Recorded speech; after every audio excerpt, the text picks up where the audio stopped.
Ladies and gentlemen, I'm very honored to welcome you today to the very first World Higher Education Ranking Summit that brings together world's brightest academics, leaders in their field, innovators, policymakers, change makers.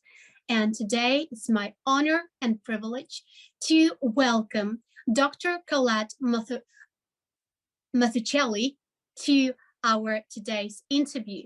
And before we start, the topic is extremely important. Freedom of exclusion in the design of campus for peace. We live in the turbulent times where peace is something that we pray for and we hope for. And it's exceptionally important and imperative for every educator around the world to know how to harness the power of technology for peace. Let me tell you a little bit more about our distinguished guest, Professor Dr. Colette. Dr. Colette is an extraordinary leader in the community. She is a university educator with more than 30 years of experience in technology-mediated learning. She has experience working with various non-governmental organizations, and her personal background is truly inspiring. Dr. Colette is a founder and principal of Lead Impact Reconciliation Institute. She's also appointed president of Global Listening Center.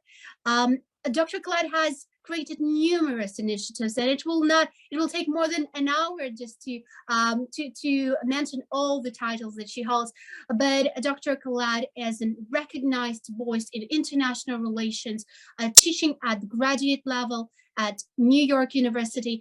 And Dr. Colette, it's my honor and privilege to interview you today. And I'd like to give you a word and what is your expectation from the WEARS conference? And let me tell you a little, actually, towards you, what do you think is going to, why this session is so important for everyone?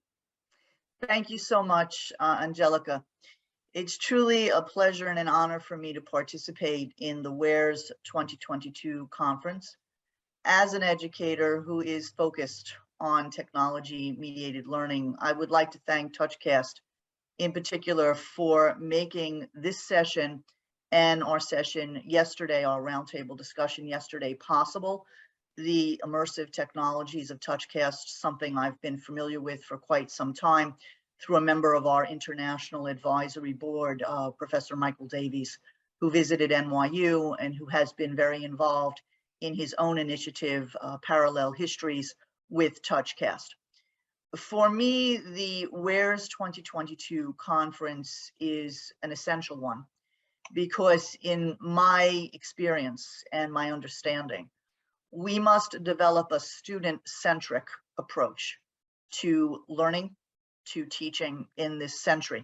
And I believe that WEARS 2022 has this student-centric approach, which I think inspires us as educators in our work.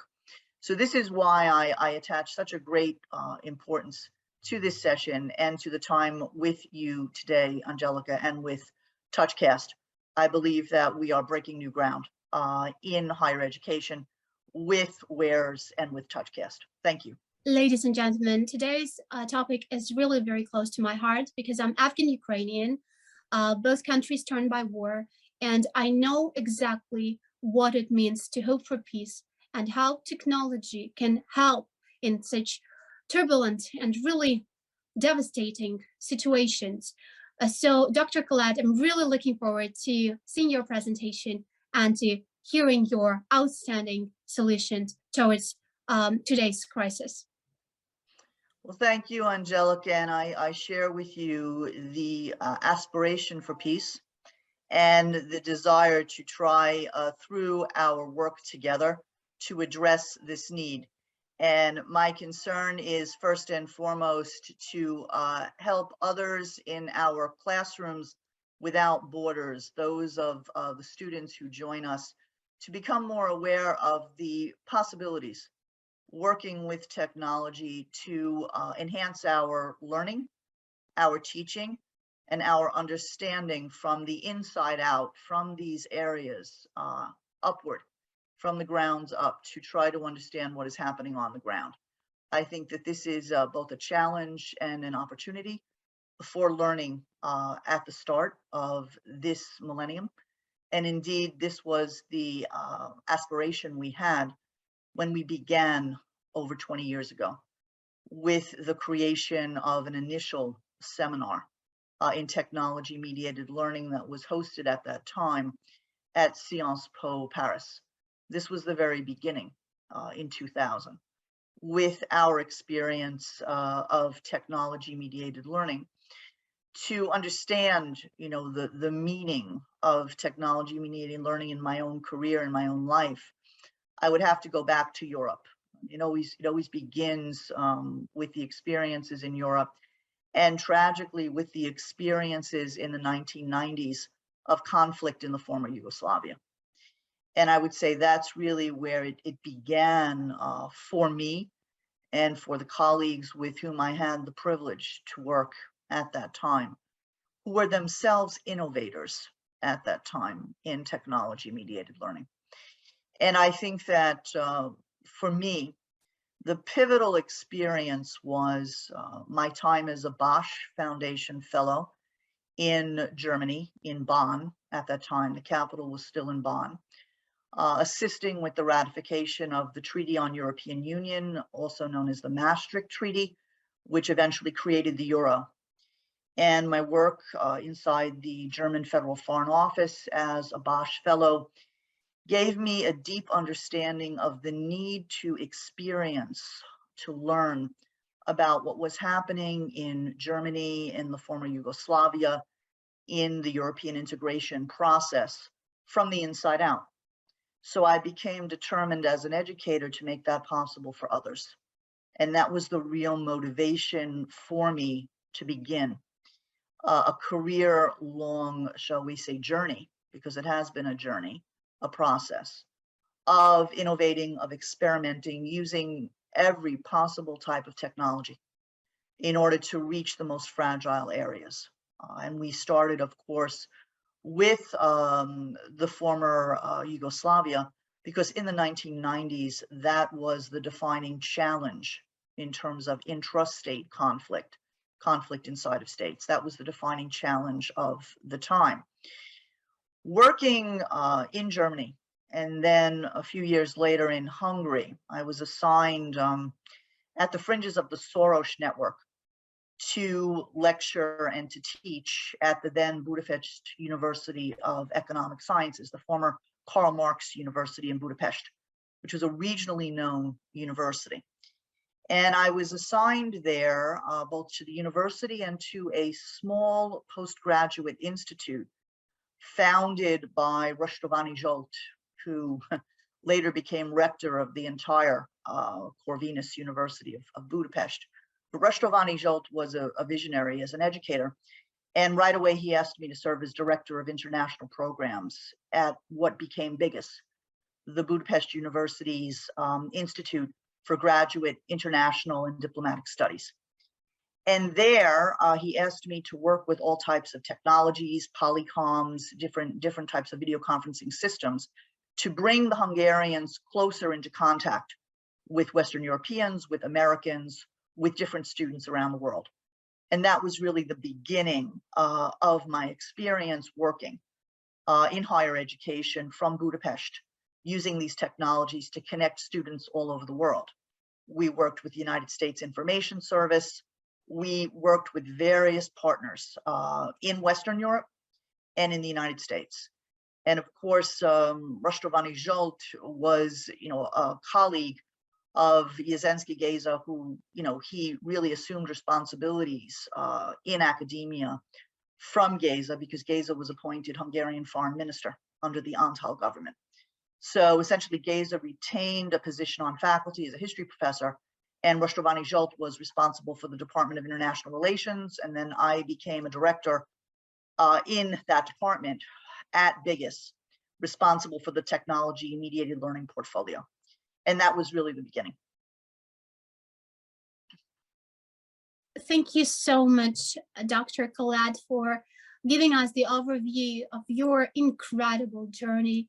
And my question to you is, What is the rationale for your long-standing involvement in technology-mediated learning? If you could explain it to our broader audience, because what you're doing is truly impressive, extraordinary, helping people all over the world. I think if you understand that, you know, the last years of the 20th century and the early years of this century are truly marked by conflict inside of states. And this is first and foremost a human tragedy.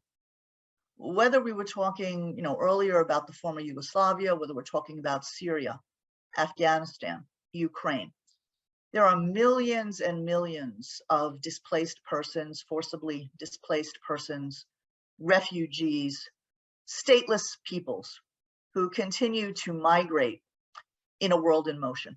And indeed, if you think about Secretary General Antonio Guterres and his background working with, you know, refugees, you understand that this is perhaps the challenge of our time. And in this sense, these are peoples who are vulnerable. They are vulnerable to extremism. They are vulnerable to poverty. They are vulnerable to human trafficking. And they are trapped literally in spaces for which few states take responsibility. These refugee camps that have sprung up, these are spaces that in a sense are lost to us unless we can use the technologies at our disposal to be able to reach out and to create e-learning initiatives that make it possible for us to connect with them. And that is really the motivation, I think, in learning, in teaching, in service, above all, that I have. And I think this is shared with the fellow educators working with me. And this is why we truly seized upon the occasion to participate in WARES, because we believe that in cooperation with WARES and in collaboration with TouchCast, we can realize some of these goals that we have had for so many years, and goals which we believe are increasingly important as the tragedy in Ukraine continues. This is a responsibility that we have and that we share. And it's one that I believe is at the forefront now of higher education, because technologies offer us so much more in terms of the ways we can innovate, the ways we can collaborate, the ways we can think about classrooms without borders. This, I believe, is the challenge of our time. It is the opportunity we share, the responsibility that we aspire to fulfill. Thank you. It is extraordinary what you're doing. And I personally really resonate with this, because obviously nobody was expecting this scale of war and conflict. And for me and for my family, for example, this is when I was preparing for this interview, I was not aware that the war will happen in my own country. And it's the second time that we face this from Afghanistan to Ukraine. So initiatives like yours, they are actually shedding the light on humanity and helping educators across the globe collaborate and do something. And there is so much power in creating leadership, and there's so much power in the community that you lead. And as I'm in the situation right now that I've never expected to be, I can absolutely guarantee to everyone who is watching this, there's huge power in the community behind. Thank you so much, Dr. Colette, and looking forward to more information on what you're doing. And my next question is actually about the areas of involvement. Which areas of the world have been integrated into educational initiatives you have undertaken with your international colleagues? Well, from the start, the areas that we sought to reach were the most vulnerable areas, and we purposefully chose the hardest test cases, because we knew that if we wanted to experiment with a range of technologies, and at the time, you know, we were looking at See You, See Me, and modem speed type of collaborations. working with Pal Talk and simply sometimes audio connections before we even thought about bringing in video connections, because we had to be concerned with bandwidth and how could we actually sustain a 2.5-hour session continuously without falling off the connection. And in this respect, the more continents we sought to bring in, the simpler the technologies, because we really wanted to be inclusive. And from the start, this was about inclusive learning. So we reached a number of the areas, Pristina in the former Yugoslavia. We brought in Costa Rica because the Costa Ricans were very, very interested in learning how we were innovating with the technologies. We sometimes would bring in China because my colleague at the time, Roger Boston, who was, at the time already widely recognized as a pioneer in this space, he would often simply travel with a laptop throughout China, and wherever he was, he would reach us with whatever technologies he wanted to experiment with. And in this way, our sessions that were created, they were always innovative and they were always far-reaching in terms of the geographical areas we were able to dialogue with. And I was always grateful for that opportunity to have a worldwide reach, because that taught me early on that the purpose of using the technologies is to reach into these most fragile areas and to reach those areas where the vulnerability was a vulnerability owing to a lack of resources or to resources that were unevenly distributed. The areas where the brutality of the violence was such that the people were traumatized. And in order to be able to reach these areas, we had to consult frequently on which technology was appropriate for which type of area connection, for which type of dialogue. So in other words, did we simply want to have an audio dialogue? Did we want to have audio plus video? I mean, 20 years ago, we were in a different place in terms of the tools with which we could work. So it was always a weekly conversation and a weekly experimentation about, Roger would suggest certain tools. I would say, okay, let's try this one. We would try that tool, it would work, it would not work, and then we would go on to the next tool. So it became a constant experiment. And as we experimented with tools, we brought in more areas. So starting with Pristina, Costa Rica, Munich, China, and we would just continue right along. And that gave me the idea over time to always be aware that there were going to be certain areas that we could develop relationships with. And this is where the resources, the human resources of our colleagues all around the world have been particularly helpful, because they've advised us from the ground as to how we potentially could cooperate. And I've always relied on those colleagues to be the eyes and ears of our collaborations. And these really are the areas we began with, and then we've continued today with areas we'll talk about in a few minutes. Thank you.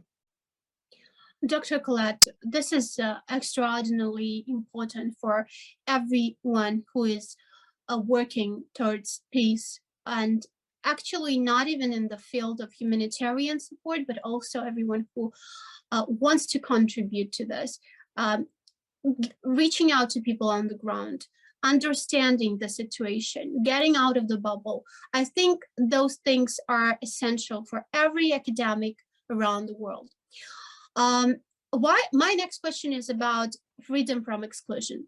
Why is the meaning of freedom from exclusion important to the world today? I believe that there is so much that you can tell and share beyond words, because you've actually done so much in this field. So really looking forward to your insights on this.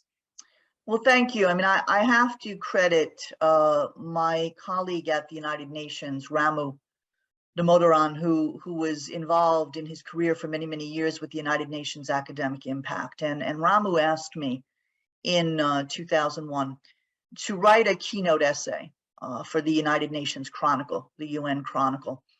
And I decided that I was going to aim to define freedom from exclusion, which was the concept in my mind.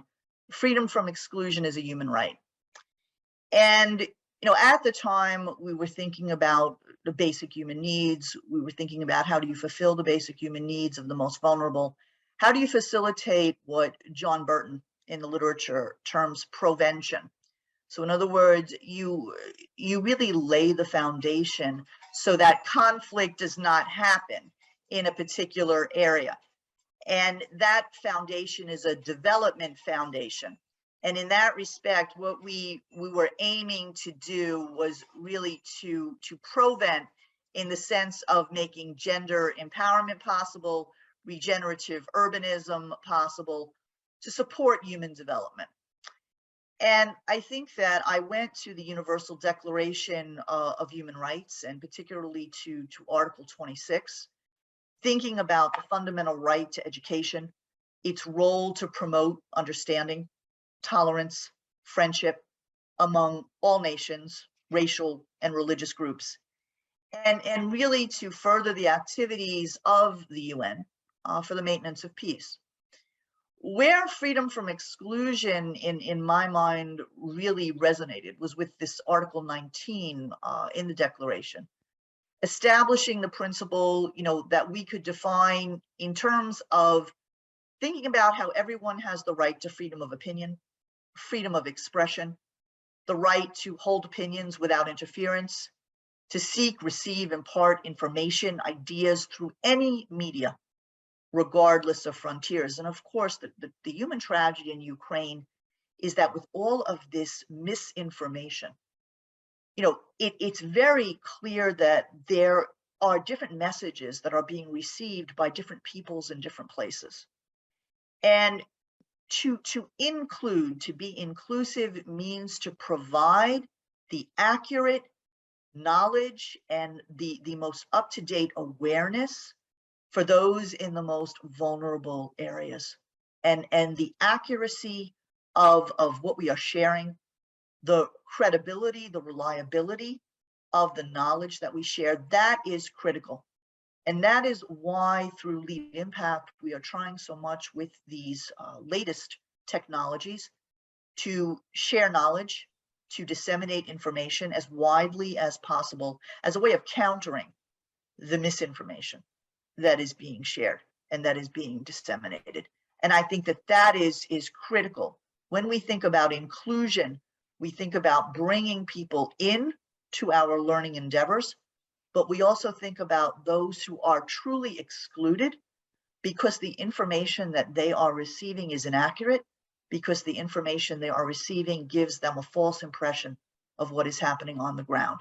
And that is something that we must strive always to address. Thank you. Thank you so much, Dr. Colette. Misinformation has been really extreme tool that has been used in all conflicts around the world. And unfortunately, seeds of propaganda, they're not planted just in one day. It's been years and years of those actions. And what you are doing, helping people across the world get access to information and verify the sources, it helps a lot, because only through information you can actually counter this terrible atrocities. That's exactly why the meaning of this phrase that who owns information owns the world. And I would rephrase it that as an example of my friends, family, people on the ground in the front line, the access to information is crucial to counter aggression, and inclusiveness in this way, in this field, is absolute must for every human being that must be protected by international law. My next question is on the experience that you've had previously and the experience that taught you a lot. So what are a few of the lessons drawn from the experience with the Transatlantic Internet Multimedia Seminar in Southeastern Europe decades ago. What did it teach you?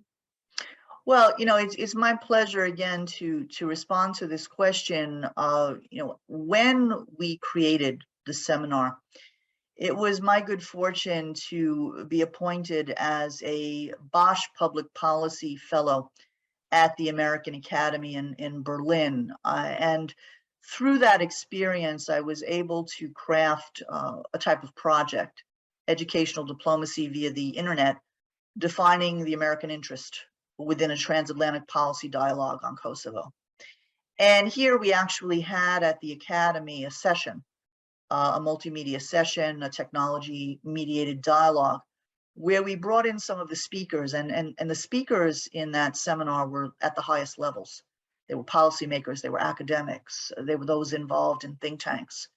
Everyone who really had an awareness of what was happening on the ground in the former Yugoslavia were colleagues we tried to integrate in that experience.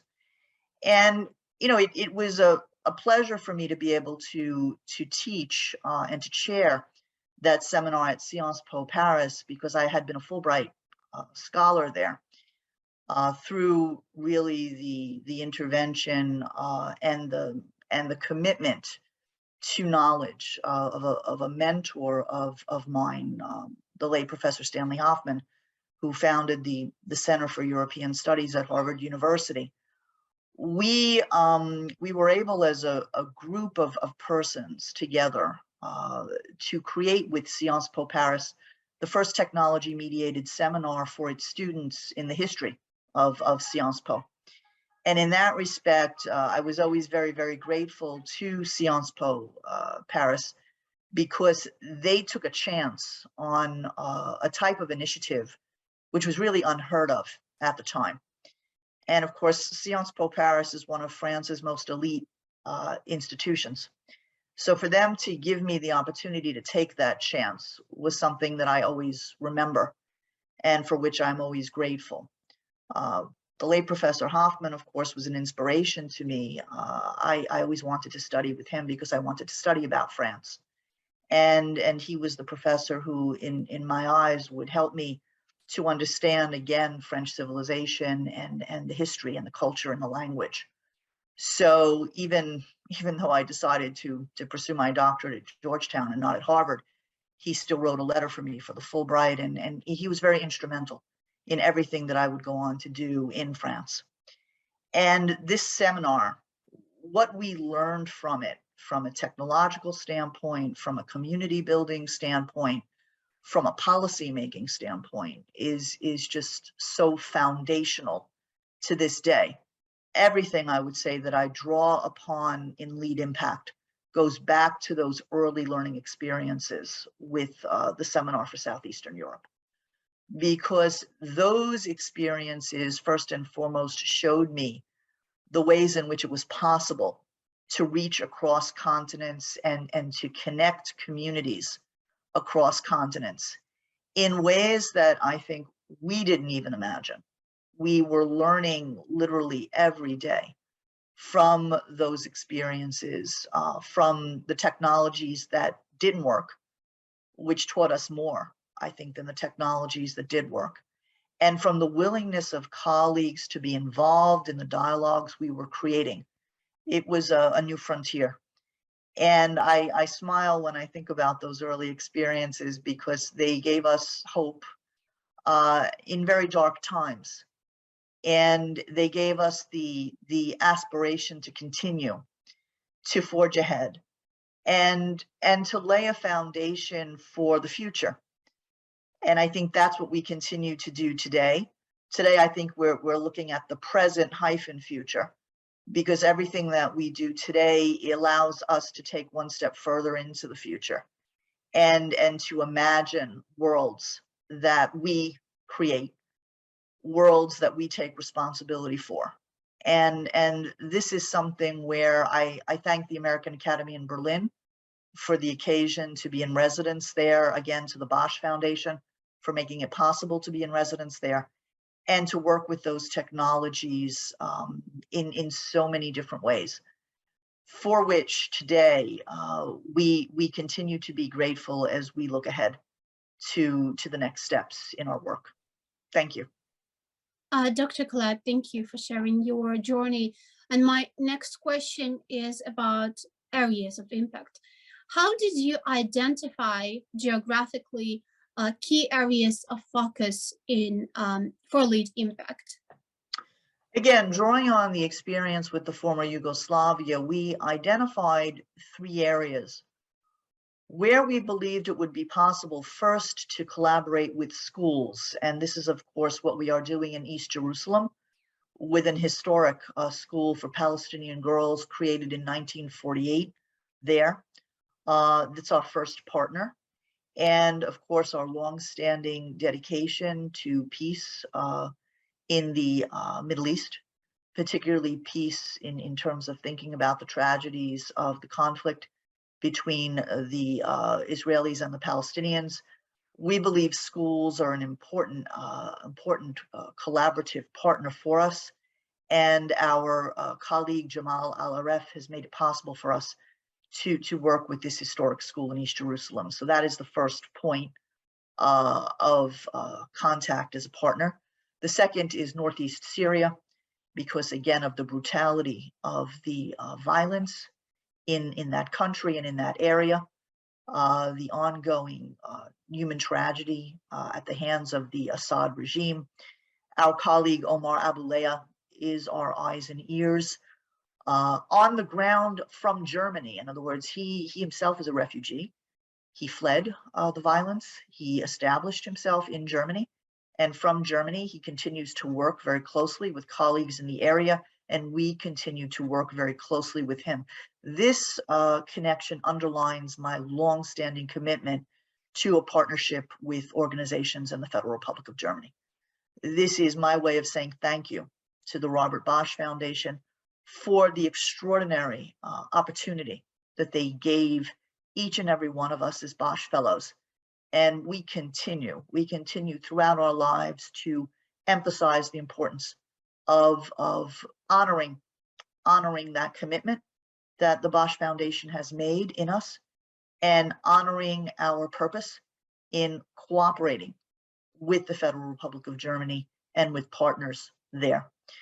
The third area, of course, is Afghanistan. And this is really, for me, personal as well as professional.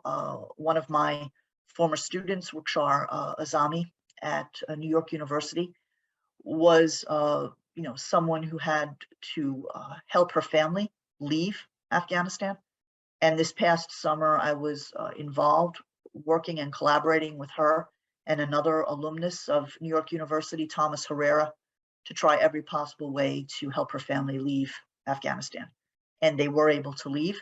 And we were committed to working with the Afghan diaspora and possibly with those on the ground in Lead Impact to promote women's empowerment and to promote regenerative urbanism in Afghanistan. And that is our goal. Thank you. This is a very broad network that you're talking about. Basically, I would say this requires incredible passion to promote such initiatives so that they scale not only in one region, but from one region go to another. And I really appreciate what you're doing, Dr. Colette. This is extremely valuable for our world today. And my next question is about sustainable development goals. As you know, SDGs have been presented firstly in 2015 to create a framework for everyone in this world to see a better, more sustainable society by 2030 by the United Nations. And what are the key SDGs that you are focused at Lead Impact? Well, we had a previous session for WHERES 2022, and we brought in speakers from each of our areas with which we are working. In Lead Impact, Ziala Khatib in East Jerusalem, Haya Al-Haran in Northeast Syria, Roya Mushawi for the Afghan diaspora. And in a sense, we were really thinking about What are the primary responsibilities that we have? And how do we match the e-learning interventions with these responsibilities to create vibrant social infrastructure and facilities, more sustainable and secure sources of energy, of water, of food? And this is, of course, our faculty colleague, Dr. Anna Grichting. This is her whole focus and her whole purpose and passion in her intensive course for LEAD Impact. And we wanted to connect the different courses, including that of Dr. Anna Grichting, to the Sustainable Development Goals. In East Jerusalem, for example, supporting Sustainable Development Goal 4, quality education, is a primary focus. Supporting Sustainable Development Goal 5, gender equality, figures highly in terms of our priorities. And of course, SDG 11, sustainable cities and communities, figures prominently in the initiatives that we are designing and attempting to implement. The school club activities in East Jerusalem are focused on raising awareness of the way in which girls' voices may be heard to resist oppression in society, how these girls can participate with the full support of their school in food growing initiatives, creating a sense of community, making new skill acquisition, know-how possible. All of these things are critical. And then in Northeast Syria, looking at the main obstacle to women's education, which is poverty. And this is why our focus, again, on SDG 1, in a sense, promoting, this idea, no poverty. SDG 4, promoting education, the need to develop infrastructure that is in line with assuring sustainability. Again, SDG 11. In the Afghan diaspora, again, the focus on women's empowerment through entrepreneurship, the making by these Afghan women of fabric bags to address the tremendous challenges with waste and plastics that country is experiencing. Again, taking the responsibility to be aware of the needs to work with the environment in line with SDG 13. And of course, first and foremost, SDG 17, the partnerships, the strategic partnerships that we create for LEAD Impact that make these field project initiatives possible, not only in our physical world, also now increasingly in what we call M-City in the metaverse, collaborating with TouchCast, with WHERE's 2022, potentially in the future with the Institute for Economics and Peace. We have a colleague there, Serge Strubans, in the Brussels office. He's been very instrumental in helping us understand more and more about positive peace, in helping us understand the ways in which together we can design, we can implement modules, training possibilities together, using the latest technologies, reaching deep into the M-City as well. And here I have to say, today is particularly a day for us to reflect as we think about this historic address, this virtual address by President Zelensky for Ukraine. And we think about the importance, the remembering Slava Ukraini, glory to Ukraine. Why is this so important? It's important because when we think about our role as educators and we think about what is happening in our world, we must somehow think, how can I respond?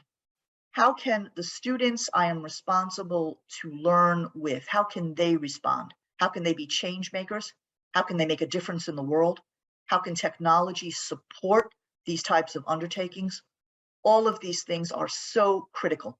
We must have a critical awareness of what is possible in our world. Learning, teaching, doing. It's a kinesthetic experience. The concepts and the practice must be brought together.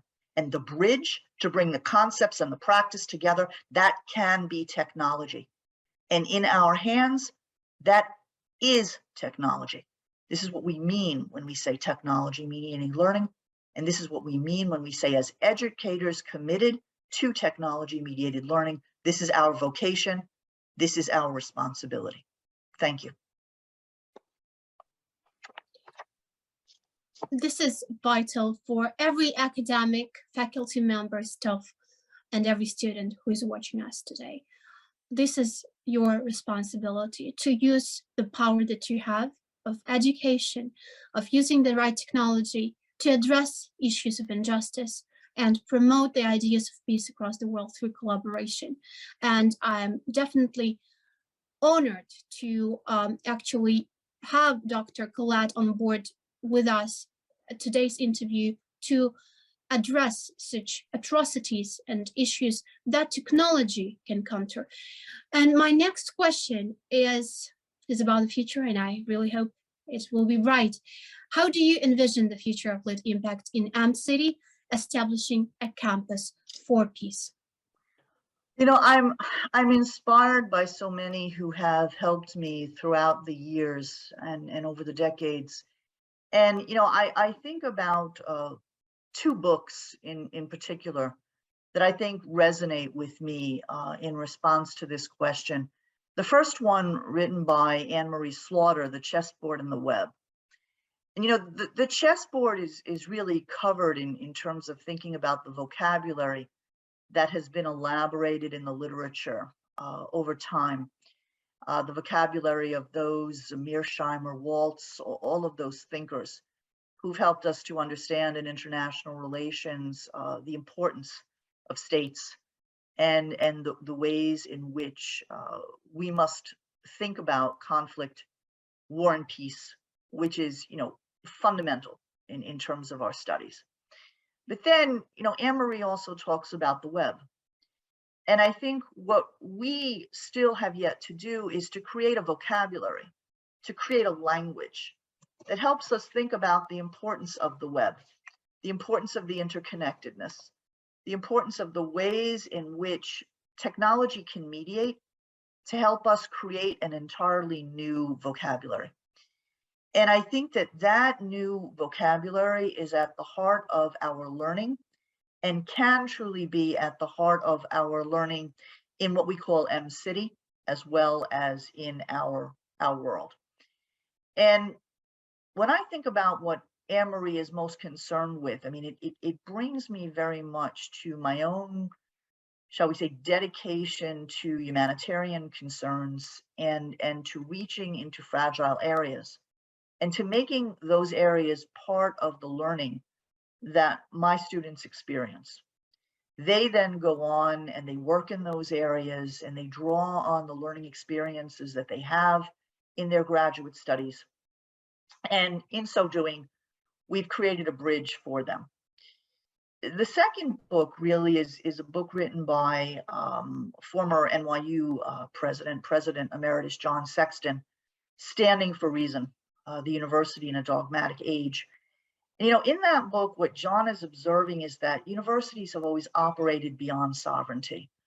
And what I think is important to draw in here is that we have to listen. We have to listen closely to those in these fragile areas whose languages we strive to understand. And this is really the promise of technologies as well, to think that you could have programs that are simultaneously translated into, I don't know how many languages, but languages, including, of course, Ukrainian, that could help us understand better the context on the ground. Words matter. Language is something that is at the heart of culture, at the heart of history. And when we think about Ukraine, we think about its history, what it has been, but also what it strives to become, how it strives to actualize itself, its identity. In the Aristotelian sense, I mean, the process of becoming, which is being brutally interrupted with this aggression.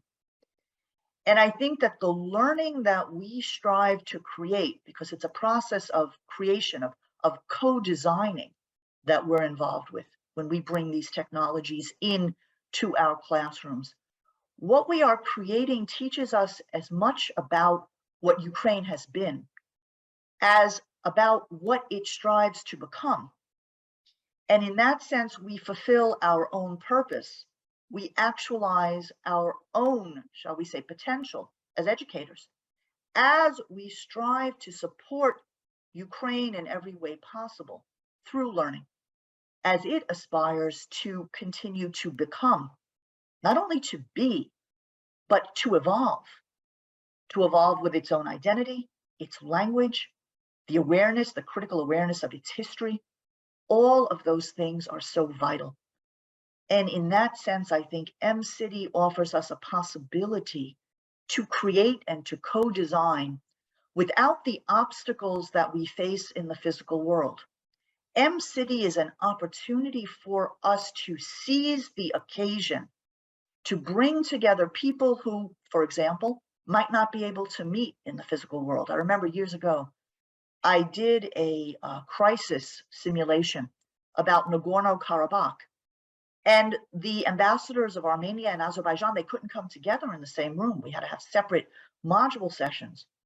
Well, M-City gives those who cannot meet physically the possibility perhaps to meet in a different space, place, and time. And that is just one, I think, of the prospects that we could think about in terms of M-City and creating learning experiences, collaborative, rich learning experiences there. Thank you.